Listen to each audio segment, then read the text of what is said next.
No ar, mais um podcast, mais um episódio aqui no canal Juliana Rangel News. Sejam todos bem-vindos. Muito obrigada aí pela sua audiência. Você que tá por aqui, é novo, não se inscreveu, ó, já aproveita, já se inscreva aqui no canal, já ativa o sininho, vai conhecer mais, entra, vasculha tudo aqui. A gente tem reportagens e conteúdo jornalístico diário aqui no nosso canal, indo para o 3º ano, com uma audiência muito legal, muito bacana, dentro do nosso propósito, né, gente? Que é levar um conteúdo jornalístico para você, conteúdos bons, que você some na sua vida de alguma forma, em algum momento, aprendizado, enfim. E você que também está aí nos ouvindo, né, pelas plataformas de áudio também, fique com a gente, porque hoje o assunto aqui, ó, é quente, viu? É bom!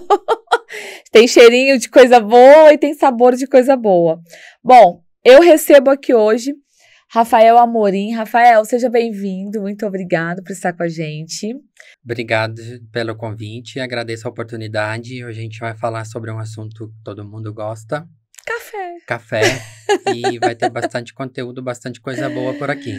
Deixa eu te apresentar melhor. Gente, o Rafael, ele é empreendedor no segmento de cafés especiais, está na 4ª geração da família de produção de café da região de Franca, que inclusive está completando 100 anos de produção de café, né? Exatamente. E o mais legal, que é o que a gente vai falar, abordar, acho que nós vamos tirar umas dúvidas aqui de cafés, enfim, tudo mais, né?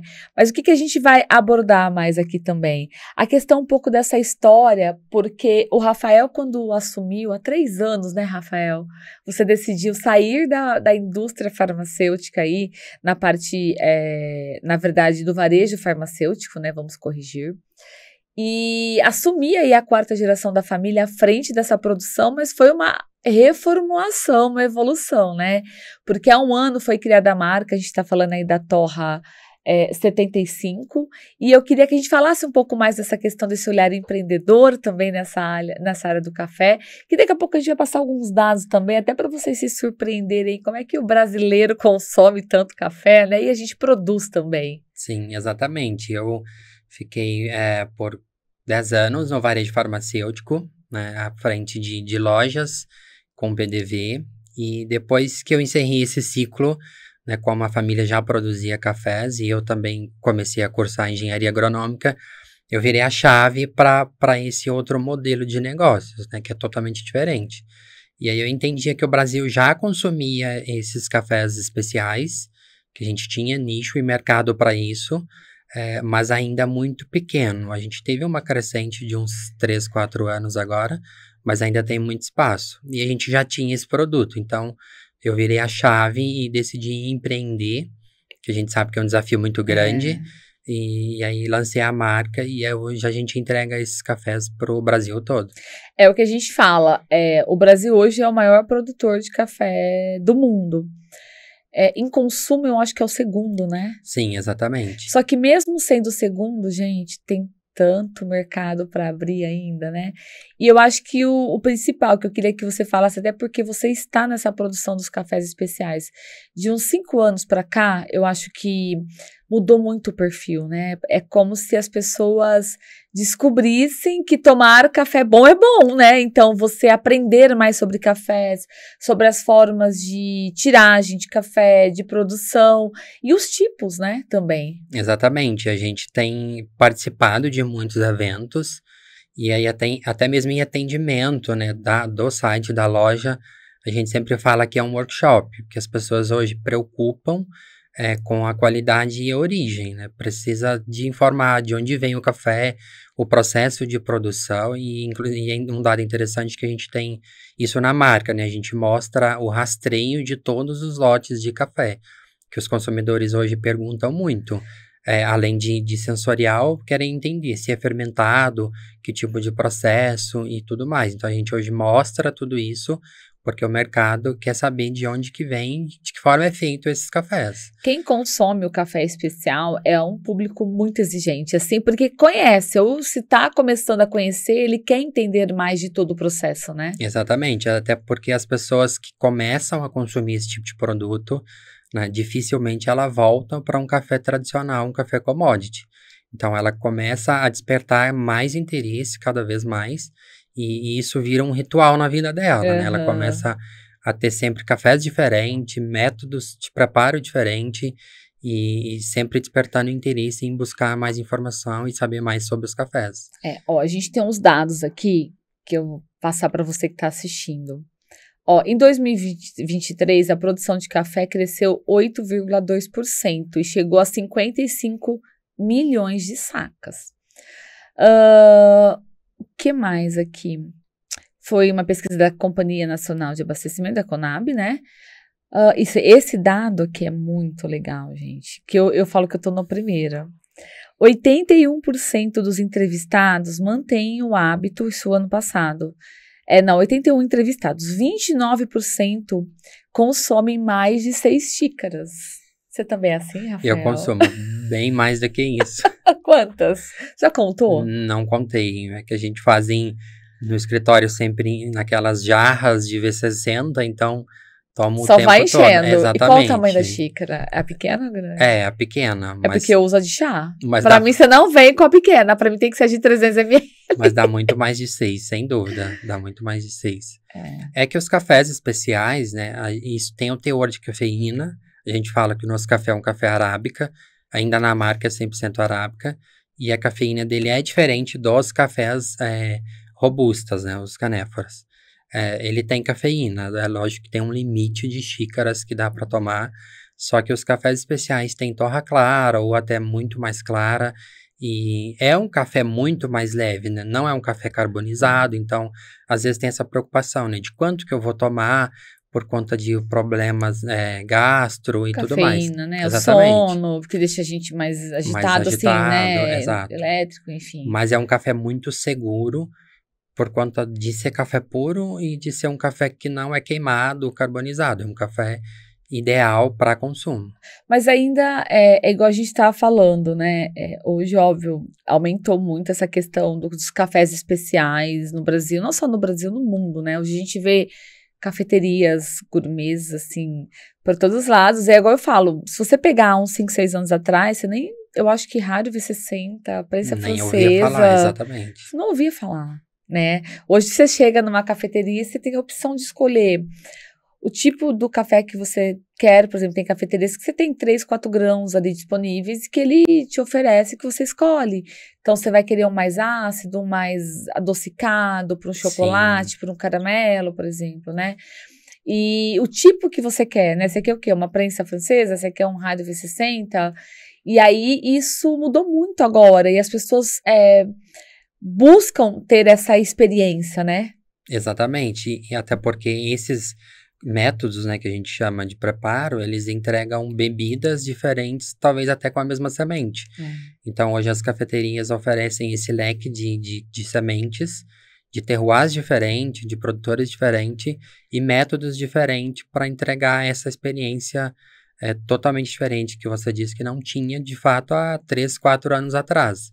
E hoje o mercado saiu, assim, de um X deu um pulo muito rápido, e que é uma vantagem para nós como Torrefação e Marca, né, que ainda tem essa necessidade de evangelizar, de mostrar tudo, as informações, porque ainda é muito escasso disso, mas as pessoas sempre buscam vários tipos de café, vários tipos de métodos. E eu acho que agora entra muito mais a questão da experiência, né? A pessoa, tipo, que busca um café especial, o primeiro que é aquele caminho sem volta, eu falo, que você já até comentou. Exatamente. Quando você vai e você conhece esse universo, você não volta mais. É a mesma coisa para cerveja, né? Que hoje a gente tem, quantas também nos últimos anos apareceram aí, as especiais. Imagina, antigamente você não conseguia falar, cerveja de trigo, né, mas pura, com mel, enfim, isso também é um mercado que cresceu por malte, cresceu demais, junto com o café, como também vinho, né, ou seja, as pessoas que dos últimos anos para cá aprenderam, eu acho que a escolher melhor, tipo, ter mais a experiência do que a questão, o produto, na verdade, ele está na experiência, né? Exatamente, e até o que a gente comentou agora há pouco, né, sobre conteúdo, acho que isso foi um reflexo até da pandemia, que as pessoas tinham um tempo maior e elas começaram a a ficar mais ligada nesses assuntos e começaram a querer entender sobre os processos de todos os produtos que você citou, né? E o café é um deles. Então, hoje tem essa procura muito grande e tem bastante conteúdo para informar sobre o consumidor. Eu acho isso. Bom, eu na pandemia, gente, eu comprei a prensinha desse tamanhozinho tão bonitinha para fazer uma dose de café com a cápsula em alumínio retornável. Sim, sim. Para poder tirar na máquina de café. Eu comprei boné de café. Eu comprei tanto grão de café. Grão não, porque não tem moedor. Mas café moídos diferentes, especiais, para conhecer, para degustar. E é justamente isso também que fez esse impacto maior pós-pandemia. As pessoas terem um tempo para fuçar mesmo, né? Ir pra internet, deixa eu conhecer mais, deixa eu ler esse livro sobre café, deixa eu saber mais essa reportagem, deixa eu conhecer essa marca, né, que eu encontrei aqui. Exato, e aí, como a gente disse, né, essas pessoas que aderem a esses produtos de maior qualidade, seja café, cerveja, vinho, dificilmente deixa isso e volta para um outro. Então, por isso que o mercado sempre cresce, porque as pessoas aderiram a esse consumo, e aí quer sempre novas experiências, testar novos produtos desses nichos. Rafael, e quem toma café com açúcar? Então, o café com açúcar é um dilema, né? Na verdade, até na marca hoje a gente tem muitas pessoas que ainda perguntam, né? Eu vejo que não tem regra. Eu posso pôr açúcar no café? Eu posso, né? Você tira tudo o sabor. Exatamente. Como a gente hoje tem alguns cafés, por exemplo... Tem algumas cultivares de café nosso hoje que são de origem etíope. Então, são cafés mais complexos. E aí você já precisa de um treino, talvez, para você ter esse sensorial destacado. Aí, quando você coloca açúcar, você quebra tudo isso. E aí, a gente não precisa de pôr açúcar, porque é um café super leve, de torra clara e tudo mais. Mas a gente foi doutrinado a usar açúcar, né? Inclusive, em fruta, vários produtos, a gente entende que isso não é necessário. Mas pode pôr. A gente fala sempre para colocar um pouquinho e depois ir fazendo esse desmame, né? Não precisa de tirar de vez. E eu queria te perguntar, qual que é a dica que você tá para quem tá em casa para começar esse processo de ir tirando levemente o açúcar até ficar eliminado 100% do café? Porque quando as pessoas estão acostumadas a tomar um café de supermercado, um commodity, que é queimado, principalmente os extra fortes, né? São cafés que não são puros, infelizmente. E vai para um café de torra clara ou média, é uma mudança muito grande, né? Mas hoje mesmo na marca a gente tem feedbacks absurdos de pessoas que até nem tomava mais café e hoje consegue tomar. Então a dica é começar a tirar o açúcar. Se no outro eu colocava 4 xícaras, eu boto 2. 4 colheres, né, na verdade. Para 4 xícaras, 2. E aí começa a tirar essa quantidade. E aí facilmente, tranquilamente, vai chegar em um momento que ela não vai usar mais açúcar. Então eu vou te confessar uma coisa. Pode, diga. Eu não consegui eliminar o açúcar do meu café ainda. Total. Mas é muito engraçado isso. Quando eu faço a harmonização com cafés especiais, tudo, eu tomo sem açúcar. Até para sentir o sabor, para conhecer. E, gente, não tem como, não dá para pôr açúcar mesmo.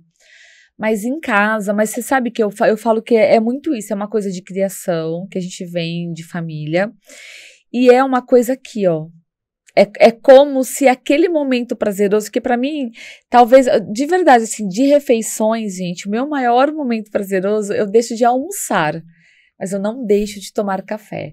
Eu não consigo sair de casa para algum compromisso sem tomar o meu café. Eu preciso tomar café. Eu falo que o meu dia ele funciona à base do café. Então eu preciso.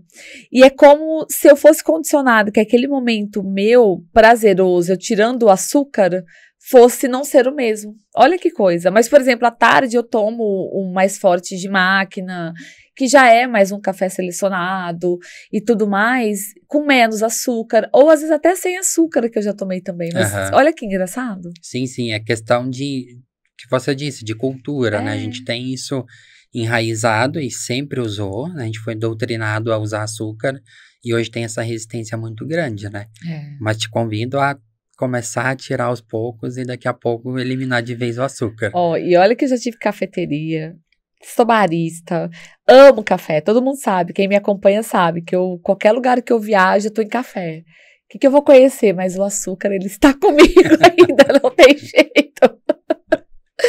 E, Rafael, falando um pouco agora, até a gente estava falando de açúcar e essa coisa de tirar, eu queria aproveitar esse momento para a gente entrar um pouco na questão da produção, que é hoje aí, igual a gente comentou no início, 100 anos, né, que a sua família tá. Então, falar um pouquinho dessa tradição, da história e os tipos, né, de café, porque hoje, óbvio, a gente tem os principais do mercado aí, que são as produções maiores, que é o arábica, né, a gente fala aí catuai amarelo, catuai vermelho, mas também tem muitas outras variações que vieram aí, que são muito fortes dentro dos cafés especiais, né? Exatamente, a gente vê hoje já algumas cultivares, né, que a gente chama dessa variedade, a gente chama de cultivar, que são essas espécies dessas plantas, e tem muitas hoje da Colômbia e da Etiópia, por exemplo, principalmente a Etiópia, da região que surgiu os cafés, né, que foi da África. Sim. Então, essas cultivares, elas entregam atributos, né, de cafés extremamente complexos e intensos. E aí, hoje no Brasil já começou a ter a produção dessas cultivares. Inclusive, a gente tem esse que eu citei na marca, que é um etíope. E quais são os nomes? Essa cultivar da Etiópia é um geisha. Mas, por exemplo, tem um maragogipe, que é um colombiano.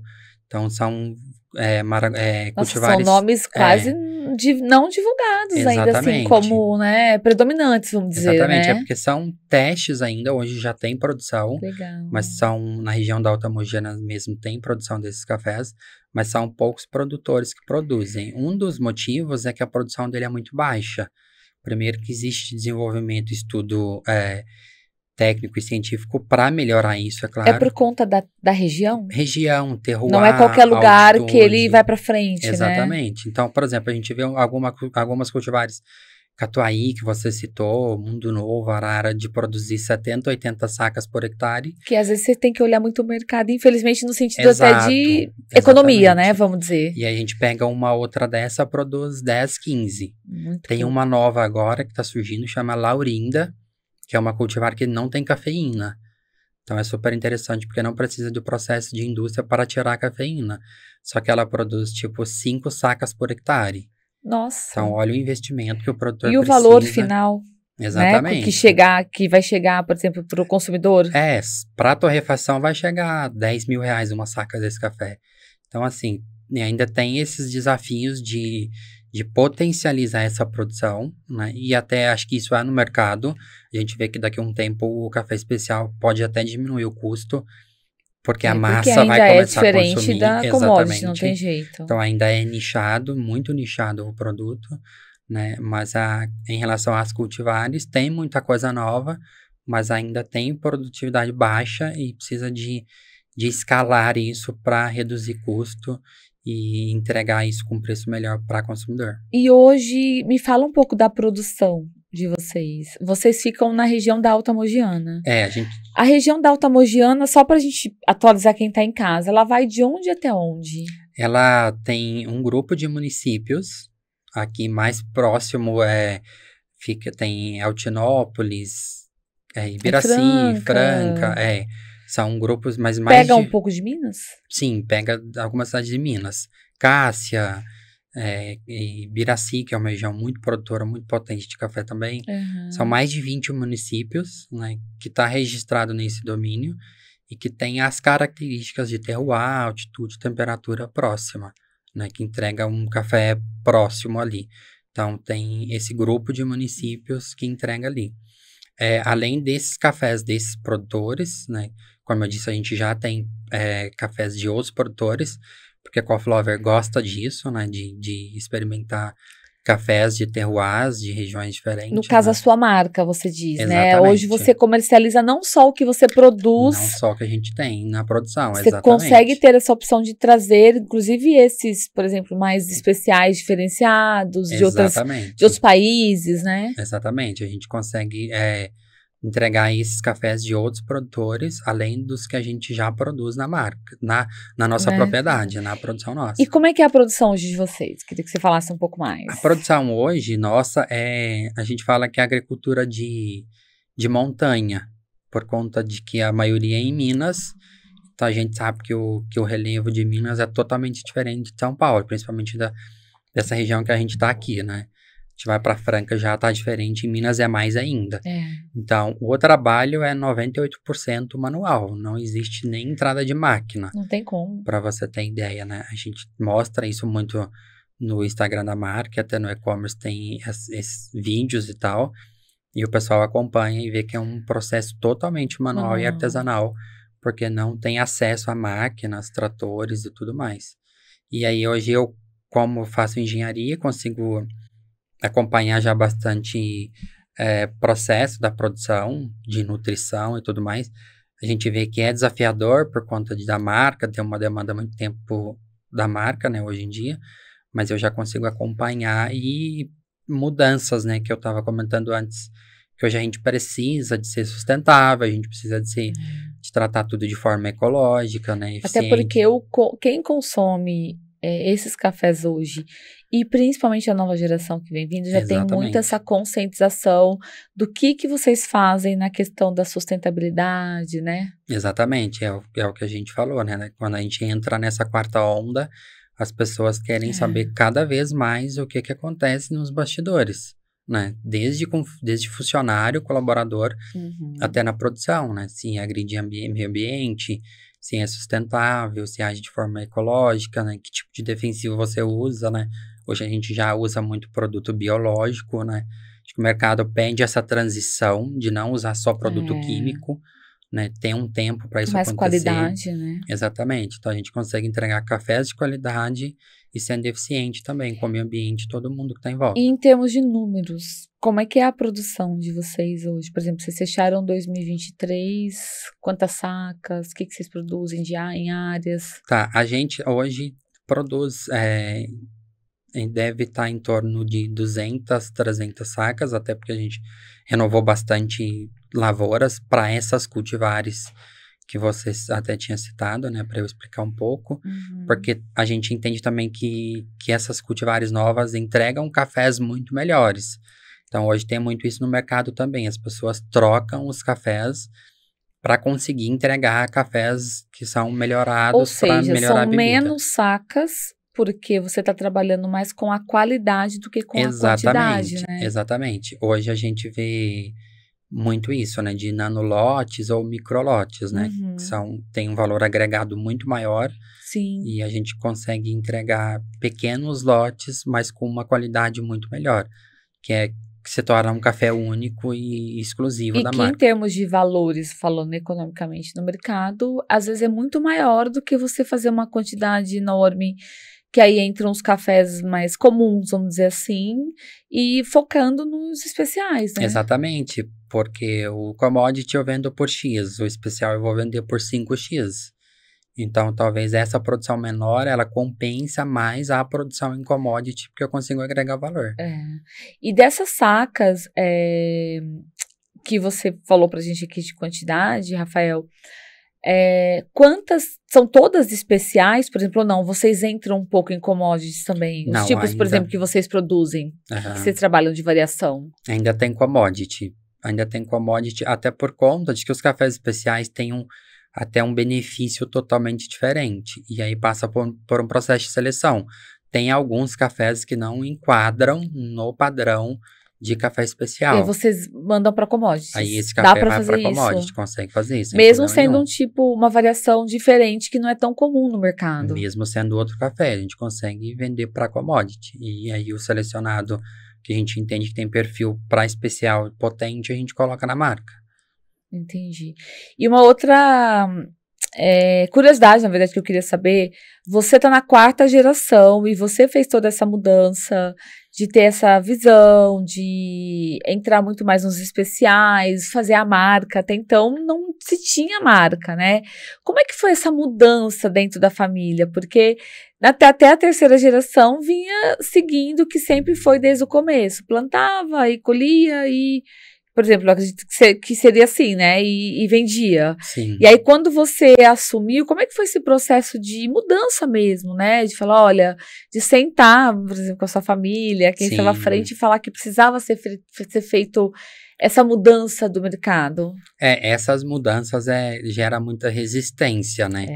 Principalmente para essa geração que está atrás da minha, né? Então, gera muita resistência. Mas, assim, é um caminho e é um bem necessário.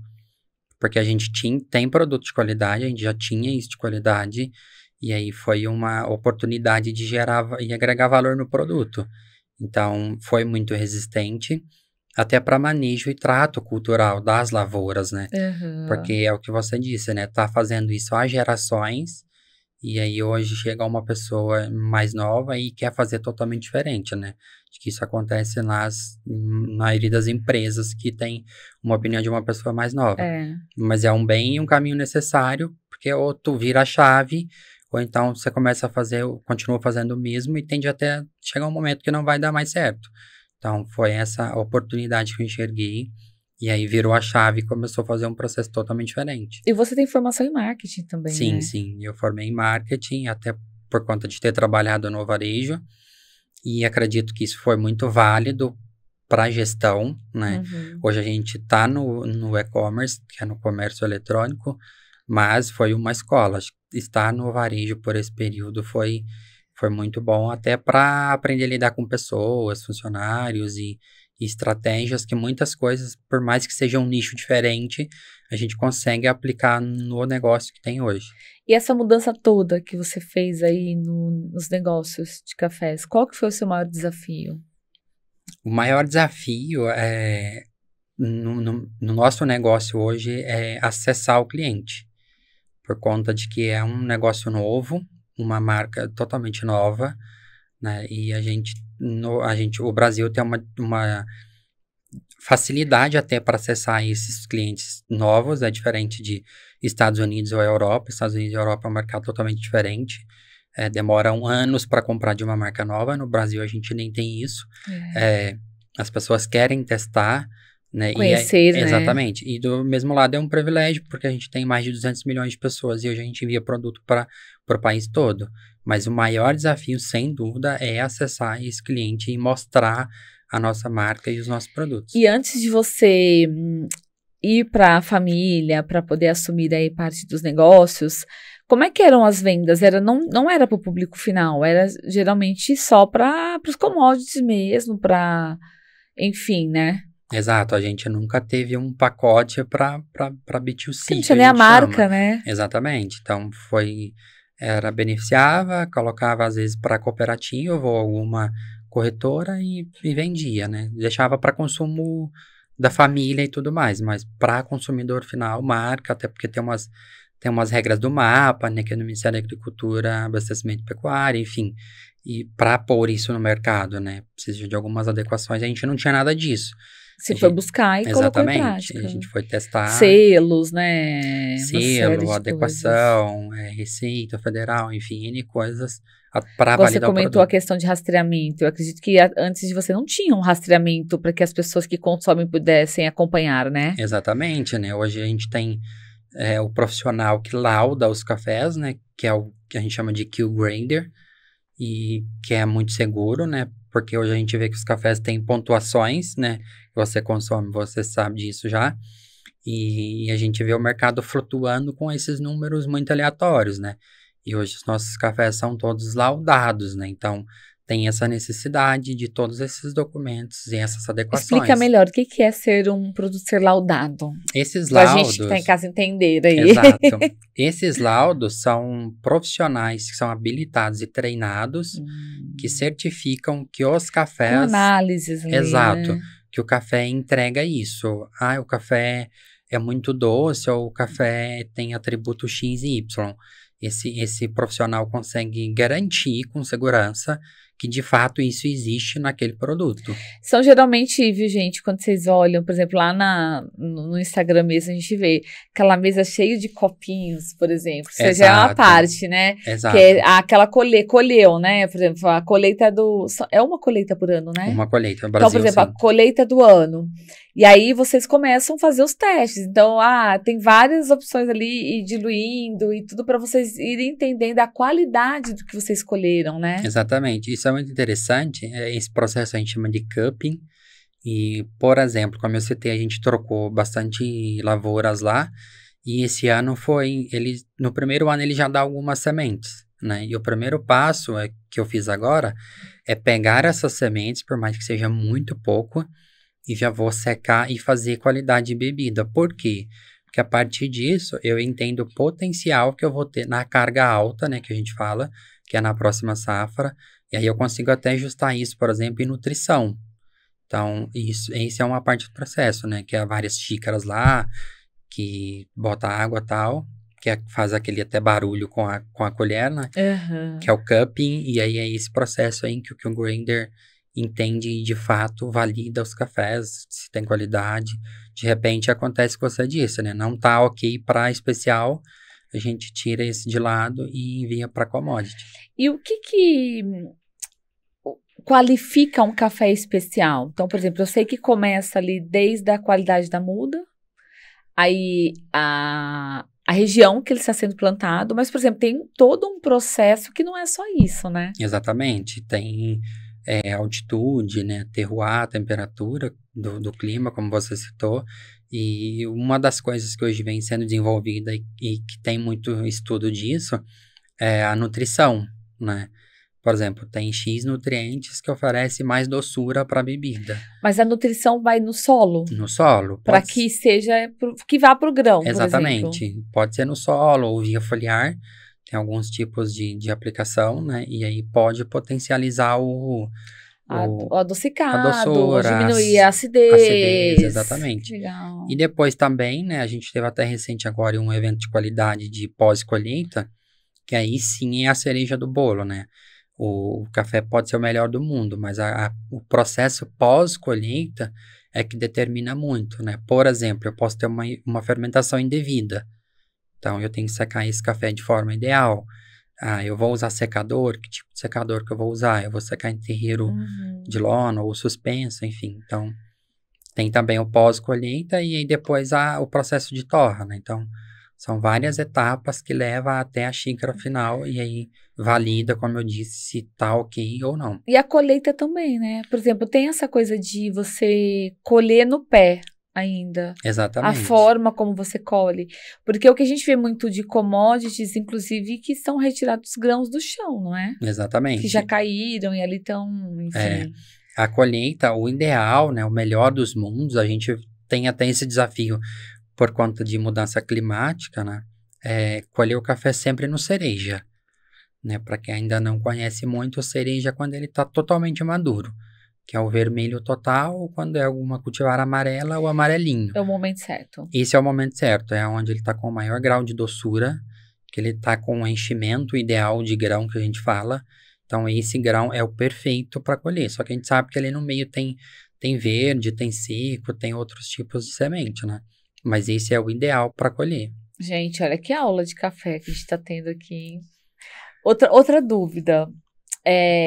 Quanto tempo hoje leva um plantio, assim, completo de café? Então, a partir do momento que vocês começam do zero mesmo. Na verdade, os pés, você consegue usar ele por muitos anos, né? Tem isso também. Tem um momento que você tem que fazer o replantio, né? Tem, exatamente. A gente fala que o café é uma cultura perene. Então, ela dura muitos anos. A gente tem, por exemplo, café... a gente fala 10 anos, tem cafés ótimos produzindo 100 sacas por hectare com 30 anos. Nossa, bastante. É uma cultura que dura muito. É diferente de soja ou milho, enfim. Então, ela dura muito tempo.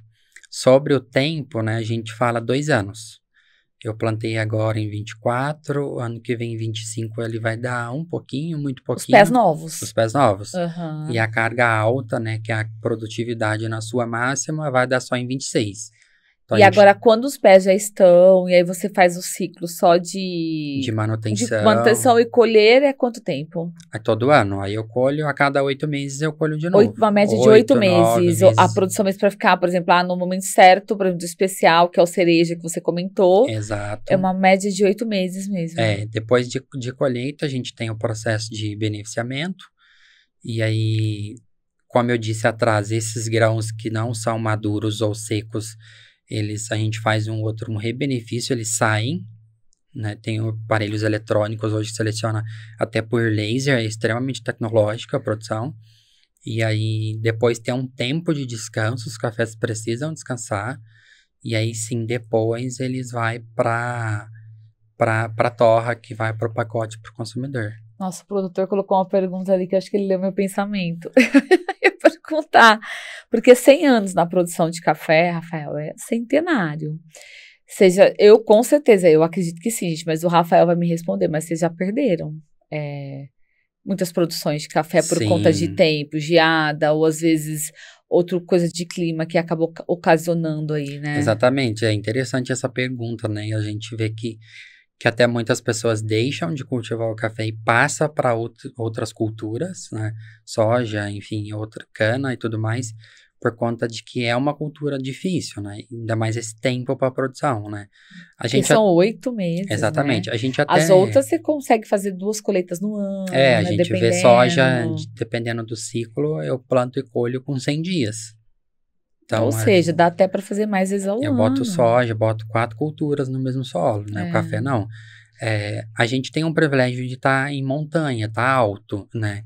E esses problemas de geada já aconteceu, mas não em massa, não em escala, porque tá alto e isso acontece muito Pega mais menos. baixo, né? Quanto mais baixo, Exatamente, mais você é atingido, exatamente. né? Mas na região da Alta Mogiana mesmo teve recente agora de produções que perderam quase em sua totalidade, né? 80, 90%. Então, é também desafiador, porque pode ser que chegue na xícara lá na hora que a gente vai fazer o cupping, não tem café especial, né? Uma vantagem é que ainda tem a opção de enviar para commodity, né? O café especial pode ser viável, mas se não, a gente envia para commodity, né? Porque, por exemplo, quando você tem, vamos falar de uma geada, você não perde o grão. Depende, é que as geadas geralmente tá em época de ou florada ou antes. Ah, então não chega a pegar. Ela prejudica o pé, É, talvez atrasa um pouco, ou alguns pés mais atingidos acabam não dando, né? exatamente. E aí é até um pouco mais técnico, mas aí quando acontece a geada, tem as gemas, né, em cima, e aí quando acontece geada, a planta morre, não tem Aí você tem que fazer estímulo de o produção, replantio, tem que começar do tirar, zero. exatamente. Dependendo disso, dá para reformar a lavoura, mas na maioria das vezes tem que retirar e colocar outra. Gente, e eu fico imaginando assim, como você mesmo disse, sua família já passou por algumas perdas. E aí simplesmente é o faturamento do ano que vai Exatamente, embora, né? Então você tem exatamente. que ter também, pensando como um gestor, você tem que ter uma segunda opção, pensando que se caso acontecer, porque você depende do clima, né?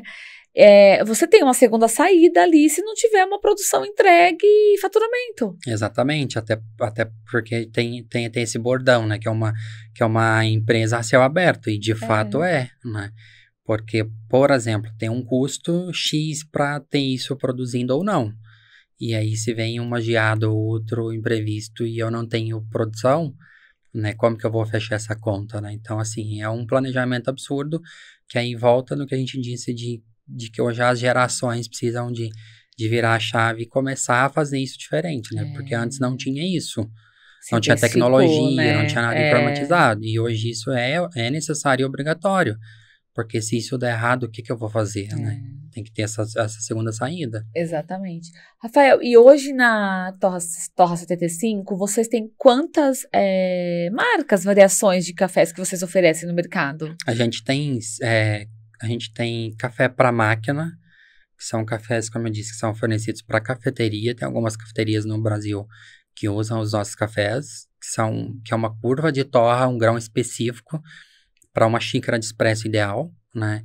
E depois a gente tem de sensoriais, de cultivares diferentes. A gente hoje tem 7 bebidas na marca.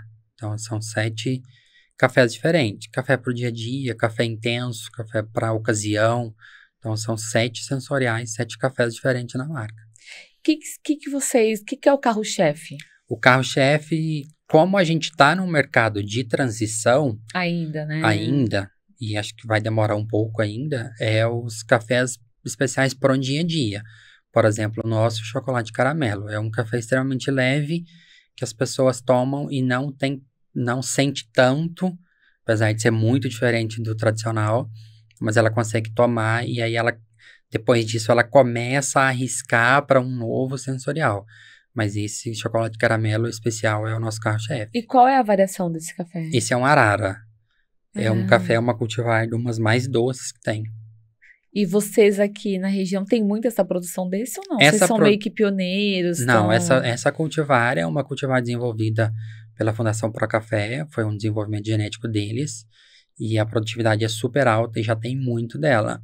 Ela tem uma exigência hídrica... Gente, será que eu já tomei esse? Bem provável, bem provável. E não me atentei. Ela tem uma exigência hídrica muito grande, mas geralmente, por exemplo, lá na propriedade nossa, a gente plantou no cerqueiro, que é sem irrigação, a mais de 1.000 metros de altitude. Vai bem, Mato. mas se fosse, por exemplo, 700, Já não 500 ia. metros, já precisava de uma irrigação.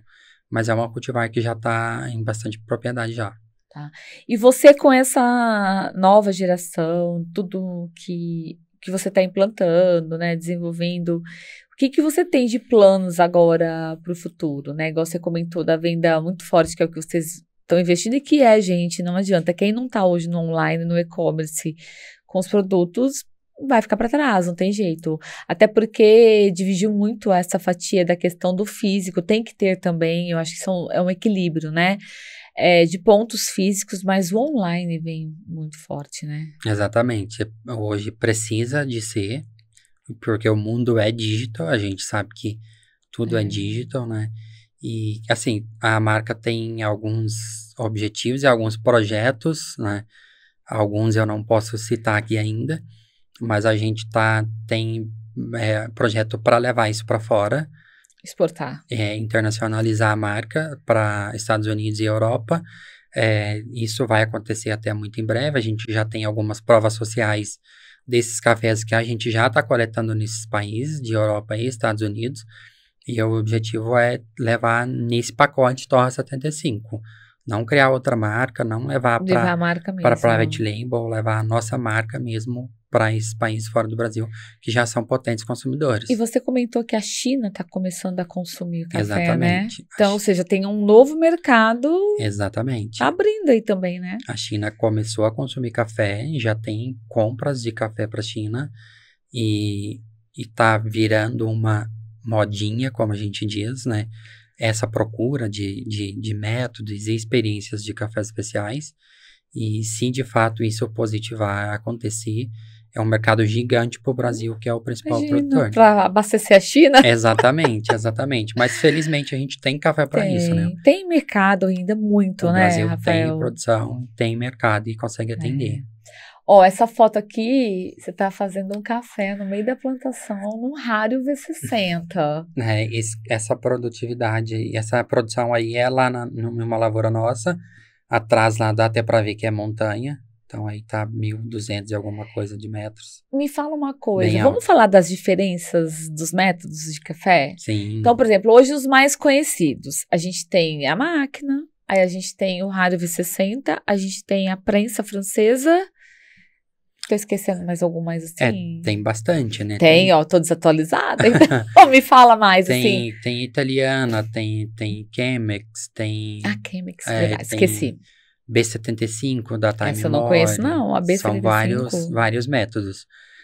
Isso é muito legal, porque como eu disse anterior, de repente uma mesma semente consegue entregar um café diferente em um Sabor método. diferente por conta do método, Exato, né? mas por que isso, né? Primeiro, a moagem. A gente faz uma moagem diferente. E aí também entra Geralmente para esses métodos é uma moagem mais grossa, né? Para prensa, por ser métodos Deixa essa foto aí que eu quero fazer uma outra pergunta para você depois. Seguindo aqui, ó. Métodos de infusão, a semente é sempre maior porque precisa de um tempo para ela expandir. Então, prensa, aeropress também, são métodos que é de infusão, É. a moagem vai ser diferente. Cafés delicados, cafés florais, a gente usa B75 ou Chemex, de novo. Ou seja, nem todo tipo de café é bom nesse método, por exemplo. Tem um método certo, né? O Rario V60 é um método que acerta muito. Quase todos, assim. É um método que todos os cafés vai bem. E aí entra de novo o segredo da moagem.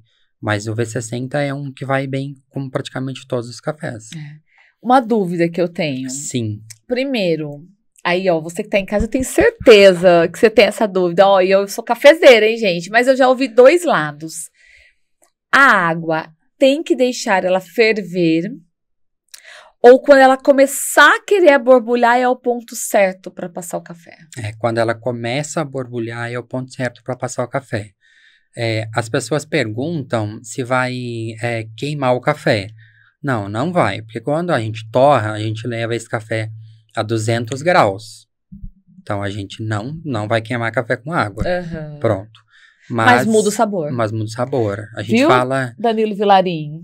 Ele deixa 5 minutos a água fervendo. Aí eu chego lá, eu olho e falo, gente, ele vai acabar com o café, com essa água 5 minutos fervendo aqui nesse fogão. A gente fala de passar em 92, 93 graus, né? Antes da ebulição. Mas isso é muito técnico, não vai dar tanta diferença, né? As pessoas usam isso para prova, para cupping, para campeonato, né? Até porque isso é um fato interessante, que a gente tenta não deixar difícil o acesso ao café especial. Porque às vezes a gente vai para evento, festival... Só dificulta muito, as pessoas veem a gente lá com a balança, tudo. A pessoa, nossa, desiste. eu não consigo fazer isso. Então, até no Instagram a gente mostra que tu faz no seu método em casa. Bota lá a medida e faz o seu café. Não precisa de ter vários métodos. Porque se você imagina assim, se você for pegar a risca mesmo, como é em campeonato, mas é outra história, né? Exatamente. Mas você tem que ter as gramas certinha de quanto você, por exemplo, vai fazer um ralo e você sente. Você tem que ter a primeira moagem. Como é que eu vou fazer? Como é que eu sei? Eu que sou consumidora, por exemplo, né? A moagem certa ali, entendeu? Regulagem. Exato. Aí você vai pôr para gramatura, para pesagem. A quanto que gramas de café eu coloco para passar uma dose, por exemplo. E aí depois, é isso que eu também queria entrar com você. Tem a forma de você jogar a água, inclusive como você joga. Igual, por exemplo, nessa foto aí, por isso que eu pedi pro Danilo, se você puder pôr na tela cheia, Danilo. Você tem ali a chaleira, né? Que a gente fala, mas olha o biquinho fino dela. Isso a gente vê muito nesses métodos especiais, porque faz diferença também da quantidade exata que você joga de água no momento que você está fazendo o preparo, né? Faz, exatamente. A gente chama essa de chaleira bico de ganso, por conta de que o bico dela é assim e a água cai em 90 graus. E aí isso tudo influencia pelo tempo de expansão da semente. A gente faz o café em até 2 minutos e 40, 2:50. Isso, de novo, sendo técnico, em casa as pessoas não fariam dessa forma. Mas eu preciso desse tempo e esse fluxo de água, porque imagina, se eu botar a jarra tudo lá, vai passar em 30 segundos.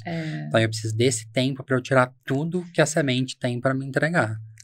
Isso é muito engraçado, gente. Eu também quero entrar num outro caso mais caseiro com você.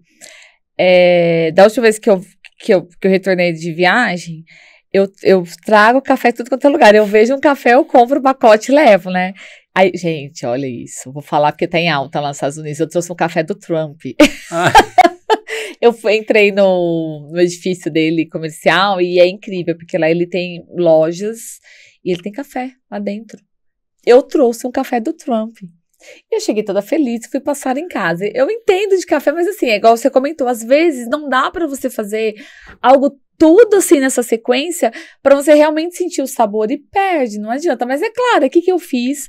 Toda feliz, mostrei meu café, vou fazer um café, que eu vi se o café do Trump é bom, fiz uns stories e tal. Só que aí o que eu fiz? Eu passei ele no coador de pano. E meu coador de pano, a minha avó faz pra mim, você tem ideia. A gente é muito de família de café também. Ela faz, meu avô já faleceu, fazia as mariquinhas, né? Que é aquele suporte de madeira.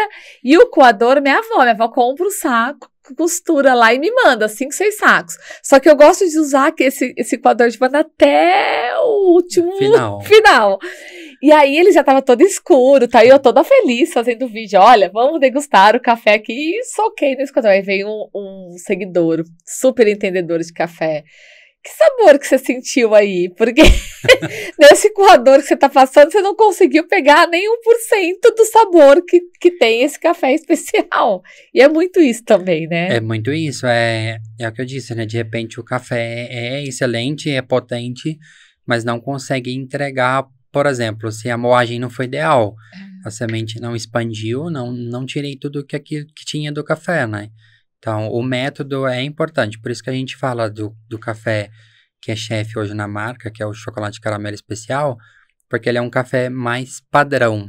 Então, Mais fácil de manusear, mais fácil de né? fazer, não tem problema de errar na receita, não é tão delicado, não é floral, então você consegue fazer em casa tranquilamente. Mas eu quero que você dê uma dica, gente, e que eu acho o seguinte, o negócio é você começar.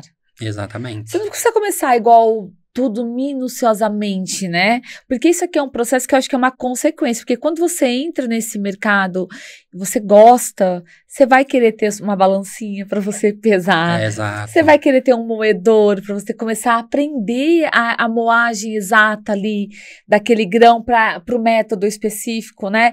E assim, eu queria que você desse essa dica. Como que eu começo nesse universo de cafés especiais como consumidor mesmo? Sim.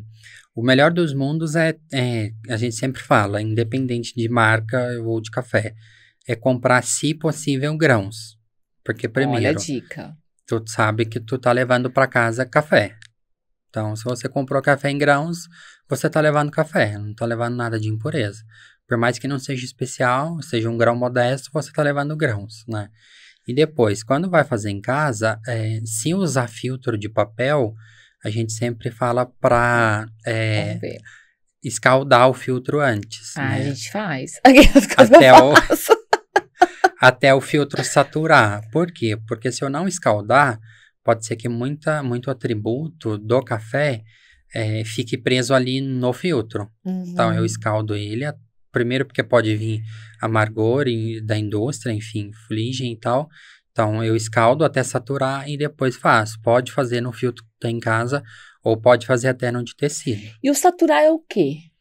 Ele preenche, ele fica totalmente cheio por água e não tem Inteiro? espaço. As partículas do papel e aí não tem espaço para entrar depois atributos do café. Na verdade, ir molhando ali com a água quente para que não fique nada no papel, ele fique todo molhado. Exatamente, encharcado, né? Isso já faz uma diferença na hora de passar o café. Faz diferença já. E aí depois, como eu disse, adicionar água aos poucos, né? Não colocar de uma vez. Vai colocando água aos poucos e aí vai extraindo as propriedades do café em até 2 minutos e 30, 2,50. Você consegue controlar até no olho ali mesmo sem balança e adicionando aos poucos e aí filtrando o café. Bom, então o ideal para eu entrar nesse universo como consumidor em casa, eu preciso ter um moedor, né? O melhor dos mundos é por conta, primeiro que é outro mundo, né? Você vai ter experiência de café grãos fresco toda hora. Isso é poder moer o café em casa, o aroma é maravilhoso, né? Então, o ideal seria ter um moedor, mas se não... Mas um moedor bom, né, Rafael? Igual a gente estava falando fora do ar aqui. Exatamente. Até na pandemia, eu fiquei louca para comprar um moedor. Aí eu desisti.